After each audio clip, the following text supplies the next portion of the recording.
The best way to develop a winning MLB DFS strategy is to study and learn from the top players. And you probably already know this. This is how most of us get better at anything we do. But the problem is that the way most people do this kind of review in DFS doesn't actually help make you a better player, and it can sometimes even make you worse. You're spending time turning your wheels while the competition is passing you by. In this video, I'll explain why most review DFS players do is misguided and give you a proven system for doing it right. Right off the bat, let's talk about what most players get wrong when trying to learn from past slates. It's completely natural at the end of the slate to go and see what the top scoring lineup ended up looking like and comparing and contrasting that to your approach for the slate.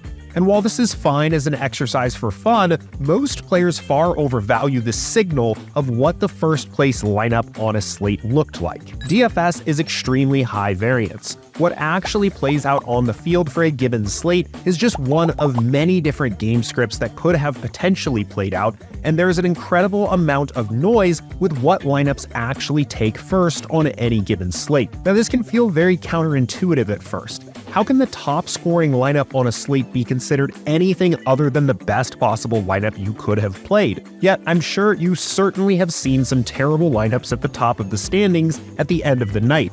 From completely unstacked MLB lineups to playing someone that just lucked into 30 minutes in NBA because of a random injury, we've all seen our fair share of bad lineups take first place in our contests. What you really want in your review process is to identify the most profitable lineups from a contest on average. Rather than analyzing the slate through a sample size of one, analyzing the slate by seeing if it played out over and over and over and over again, what lineups would be the most profitable. This is the value of contest sims as DFS review tools. While we only get one data point each time a slate plays out, a contest sim can play a slate out over and over again using game simulations to actually identify what lineups have the highest return on investment over a large sample size, what lineups take first place the most, what lineups cash the most, and more. And this is valuable because it lets you escape the massive variance of the way a single slate plays out, and it lets you quickly see how your lineups would grade out over the long term, whether your approach to the slate was sound, and what the most profitable experts did. So let's pull up SaberSim's contest flashback tool and talk about how it works and how you can use it for a better MLB DFS review process. After a slate is finished, we'll take all the lineups that were played in virtually every single contest on DraftKings and replay the slate out 100,000 times using our play-by-play MLB simulations and the real payout structures of each contest. From there, we can calculate different metrics for individual lineups, like the average ROI, the win rate, the cash rate, and so on. I look at contest flashback the next day after every day I play DFS, and the first thing I always want to check is how my lineups graded out in the sim. First things first, from the contest tab on SaberSim, you can just click the My Contest tab here, and you'll see all of your contests that were in your entries file for that particular slate. You can click on any of these, loading all of the different lineups and all of the users that played that contest here on this particular slate. Your username should generally be shown at the top, but you can always right-click the username column here to filter if you need to find it more effectively. What I typically like to do is compare myself against other players that maxed the contest out to get a fair sense of how well I was playing relative to those other maxers. To do that, we'll just right-click the entries column and specify that we want 150 maxers here, and sort by sim ROI, which is the average ROI of each user's entire set of lineups they played into this contest if the contest played out 100,000 times. This is helpful right away for giving you a sense of where you're at, and also having a more balanced understanding of variance in DFS. We have talked at length in other videos about how DFS is a marathon, not a sprint, but it can be mentally draining when you're on a downswing. If you're following our recommendations for DFS strategy in different sports, you're likely going to see yourself with a positive ROI in these post-contest sims. Checking in on your ROI after the slate concludes will help tell you if you're on the right track, playing profitably, and just need to weather some variance to realize your profit. In my particular case here, you can see I was actually the top 150 maxer by ROI in this contest as it concluded, which is a great sign. It means I probably played this slate pretty well, but full disclosure, I'm not having a profitable MLB season so far. I see these kinds of results most slates. I'm generally doing pretty well, but it's going to take some time to realize that profit, and seeing myself with a positive ROI here lets me know that I'm still on track and need to stick to my process, my contest selection, and bankroll management principles. But what if that's not the case? What if a contest sim shows that you're playing negative ROI lineups? Or even if you are profitable, how can we make that number even higher? The answer to that is by studying the lineups of the top players with high sim ROIs to see what their approach was for a slate, to learn from their lineups. I typically recommend looking at what the top 150 maxers did in the large field 150 max GPP on any given slate. These are some of the toughest contests in the lobby to be successful at over the long term, and the players playing 150 lineups profitably into these contests are some of the best in the game. To pull that data up, you can follow a pretty similar set of steps here, this time going to the All Contest tab and finding the main large field 150 max GPP. In this case on DraftKings for this slate, it was the bat flip with 50K to first, so we'll click that contest. SaberSim will load all of the lineups and all of the players in this contest here. You can reset that filter if it didn't carry over to make sure you're looking at the top 150 maxers, and sort by the highest sim ROI players to see the best 150 maxers in the flagship GPP for a given slate. But what are you actually looking for here once you've gotten to this point? For me, there's a few things that I tend to look at. First, when I'm building my lineups for the slate before lock, I will take note of any interesting strategic points on the slate that I think are particularly intriguing, or just questions I had about what direction to go when building my lineups. Whether it's deciding to play or fade the chalky, low-salary pitcher against a bad team, deciding to play or fade the Dodgers in Coors Field, or whatever that particular slate presents, there are always a handful of decision points or questions that jump out to me when I'm building my lineups. I'll jot all of these down on a piece of paper so I remember them for the next day. But if you don't have that sense of intuition when you're building your lineups, a great way to build it up is to look at the leverage column, sorted both ascending and descending order once you finalize your MLB lineups for a slate. This will show you where you are most significantly different from the field in your exposures. The leverage column on SaberSim is calculated by taking your exposure minus the ownership projection. So your biggest and lowest leverage column players are your biggest decision points that you're making overall on the slate. Now, back to review. The first thing I like to check is to see if the top players took a similar approach I did for these individual decision points. There's a variety of different things that I've seen happen here. Sometimes there's a lot of consensus between the top players. All of the top players are on the same side of some decision point that I identified. Sometimes my stand ends up being completely wrong in the contest sims, and most of the other top players went the opposite direction. And other times it's a mixed bag, and you'll find top players that were able to build profitable lineups on either side of that decision point. You can also use this as a tool to answer specific questions you had when building your lineups. A lot of my heuristics that I use to build strong MLB DFS lineups are ideas that I arrived at after reviewing slate after slate after slate in this way. I'm talking about what types of stacks to use, how to value upside versus ownership, what types of players you should use as one-offs, and all kinds of different parts of MLB lineup construction. Now, we of course cannot go back in time and replay out slates with the information we have now, but establishing a process of reviewing slates this way each day will let you start to see certain patterns of how sharp players attack certain types of situations, see heuristics about what types of lineups are most successful, and build a sense of intuition about how to approach future slates. Now, I've been speaking generally about this process so far, but let's get more specific, and I'll walk you through the exact review process that I would use for this slate that I actually played. First, I want to go back and check out how my lineups graded out in our contest sims again. So we'll bounce back to the mini-max here and pull up my lineup portfolio. And you can see again that I played pretty well here. I've settled in on a process that is consistently landing me with a profitable portfolio this season, and it looks like I had a similar outcome here. But this is again a good opportunity to check and make sure that the process is still working here. Another thing I like to do is actually filter on my lineups by clicking the magnifying glass and taking a closer look at my lineups overall. In particular, I like to look at what some of my worst performing lineups look like and see if I can spot any trends or any reasons why some of my lineups were not profitable on that particular slate. Even players with a profitable portfolio overall are likely to play some unprofitable lineups in our contest sim in any given slate, And it can sometimes be hard and noisy to see or identify exactly why those lineups were unprofitable. Sometimes you will notice some trends that jump out to you here. Now, to quickly see what the most unprofitable lineups were in your portfolio, you'll just want to change the sorting method here to Sim ROI and make sure that you're looking at these lineups in ascending order so that your lowest ROI lineup is showing up at the top.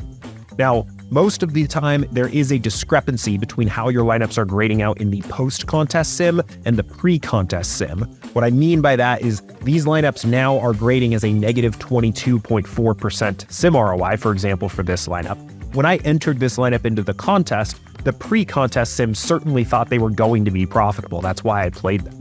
The discrepancy between those two is often because of a difference in ownership to what we expected the fields to actually look like. So that's often where I target my research when looking into this, is were there any discrepancies in ownership?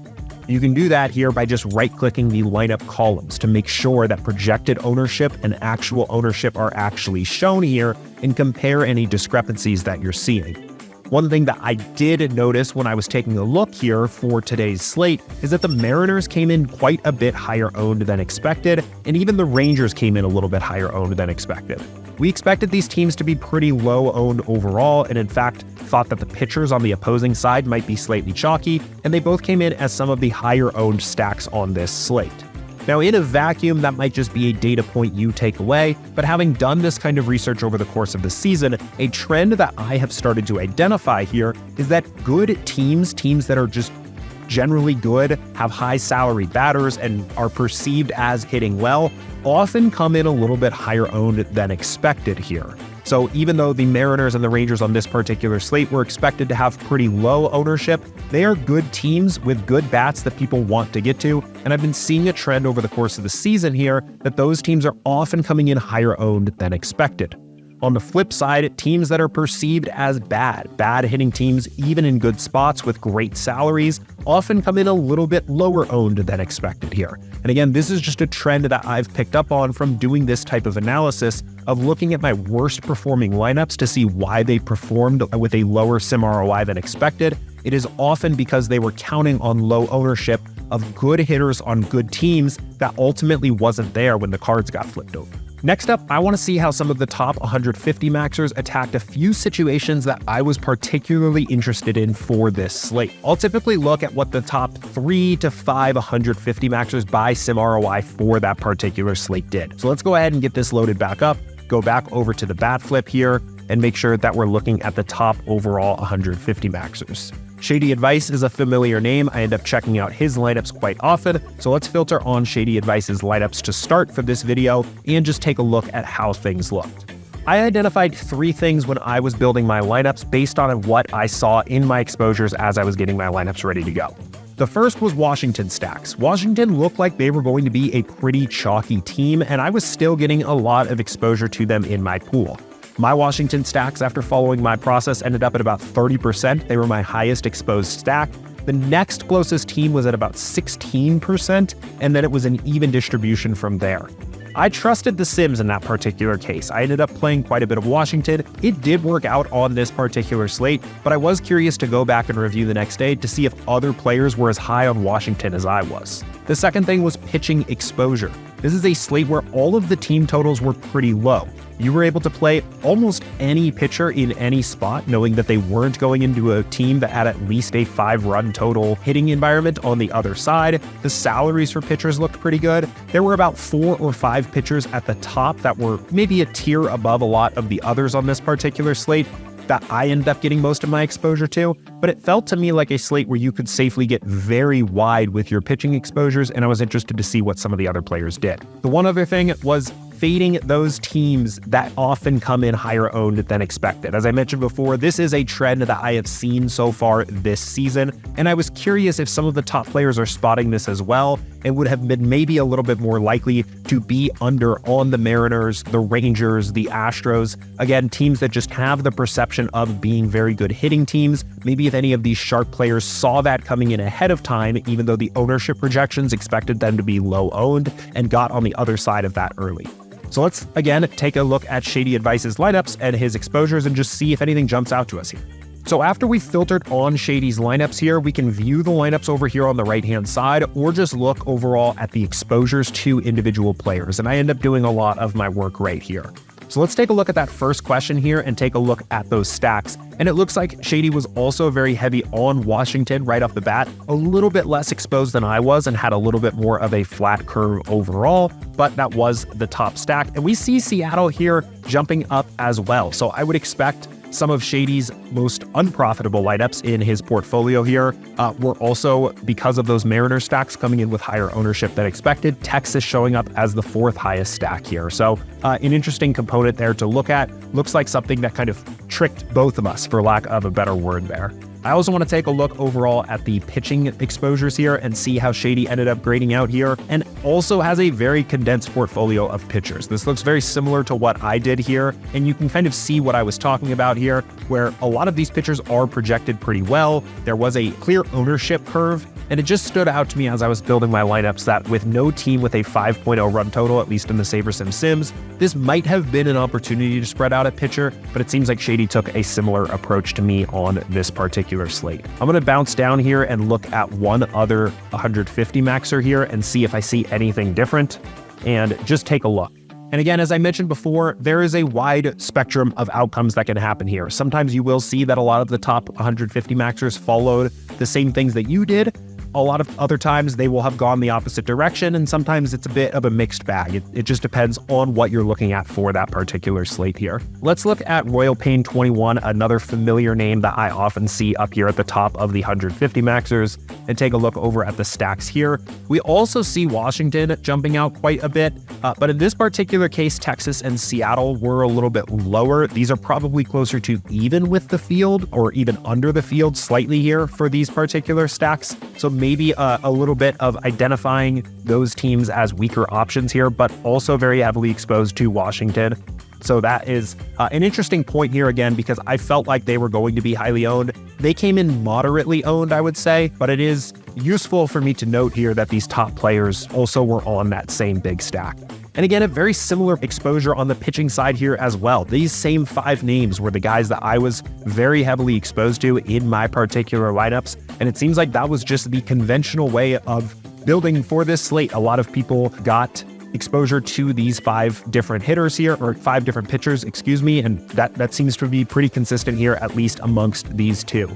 I think one possible reason for that is when you look at the ownership projections here, that was what the field was expected to do here on this particular slate. So a somewhat neutral way of approaching pitching for this slate was to just get close to what the field was expected to do, at least for most of these players here. So perhaps that was the explanation here in the contest sims, is that the most pitching neutral way of building lineups for the slate was to get close to the ownership on those 5 guys, spread out for a little bit of additional other pitchers here, and differentiate yourself in hitting stacks that ended up coming in a little bit differently owned than expected. I think that's a way of analyzing this slate that kind of fits everything that we're seeing.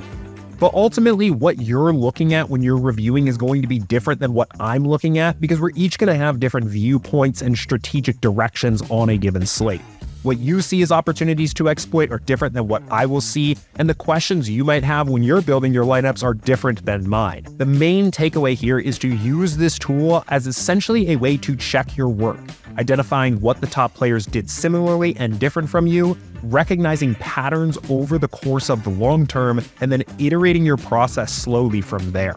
Rather than looking at a random set of the top handful of lineups each slate, this lets us take a more analytical approach to identify what the most profitable lineups were, to answer our DFS questions, spot these patterns and trends, and continue to improve. Being diligent and consistent with my process for reviewing past MLB slates has landed me consistently in the top percentile of sim ROI players in the contests that I play this season.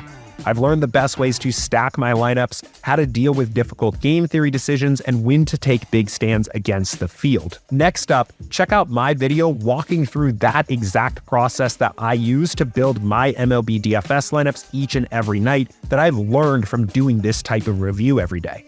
And make sure to subscribe to our channel to get notified every single time I post a new strategy guide. I'll see you in the next video.